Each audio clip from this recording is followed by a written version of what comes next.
রাত যতই গভীর হয়, প্রবাসীর চোখ ততই ভিজে ওঠে। দেওয়ালের ঘড়ির কাঁটা এগিয়ে চলে, কিন্তু তার সময় থেমে থাকে দেশের এক কোণায় মায়ের অসুস্থ মুখ, বাবার নীরব দৃষ্টি, স্ত্রীর অভিমানী চোখ, সন্তানের ফেলে রাখা ছোট জুতা জোড়া। হাজার হাজার মাইল দূরে বসে সে শুধু একটাই প্রশ্ন করে নিজেকে, এই জীবন কি শুধু টাকারই জন্য? একটা প্রবাসীর দিন শুরু হয় ভোরবেলা, ঠান্ডা বা উত্তপ্ত আবহাওয়া। ক্লান্ত দেহ টেনে নিয়ে নিজের কাজের উদ্দেশ্যে বেরিয়ে পড়ে সে। সারাদিন কাজ, যার পোস্ট, নির্মাণ, হোটেল কিংবা কারখানার শব্দ কানে তালা লাগে। কেউ গালি দেয়, কেউ হুমকি দেয়, কিন্তু সে চুপচাপ সহ্য করে, শুধু পরিবারের কথা মনে করে। প্রতিদিন সন্ধ্যায় তার চারপাশে ভিড় থাকে অচেনা মুখের, অচেনা ভাষার, অথচ তার নিজের মনের চারপাশে থাকে নিঃসঙ্গতা, হাহাকার আর অনাগত কান্না।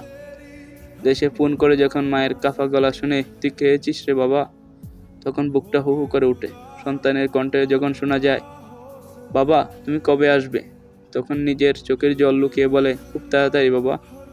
রাত হলেই শুরু হয় আসল যুদ্ধ। চারদিকে নিস্তব্ধতা, কিন্তু তার ভিতরটা তখন যেন জ্বর।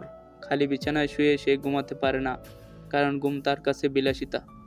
চোখ বন্ধ করলেই ভেসে ওঠে পরিবারের অভাব, মার অসুস্থতা, সন্তানের স্কুল ফিস কিংবা স্ত্রীর দুঃখী মুখ। একসময় চোখের কোণে বেরিয়ে গড়িয়ে পড়ে চুপচাপ একটা অশ্রু। কেউ দেখে না, কেউ জানেও না।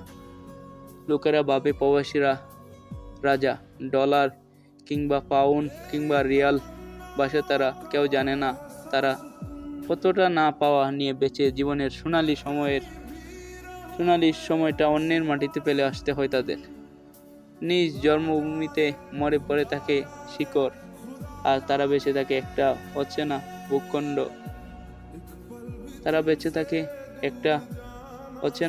ভূখণ্ড। চোখ নিগুম রাত আর বুকে চাপা কান্না নিয়ে।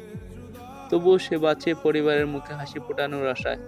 হয়তো নিজের জীবনের সবচেয়ে সুন্দর দিনগুলো সে খরচ করে দেয় নিঃশব্দে। অন্ধকার গহীনে কেউ না জানুক, প্রতিটা প্রবাসী জানে এই পৃথিবীর সবচেয়ে দীর্ঘ রাতগুলোর নামই নির্গুম প্রবাসী জীবন।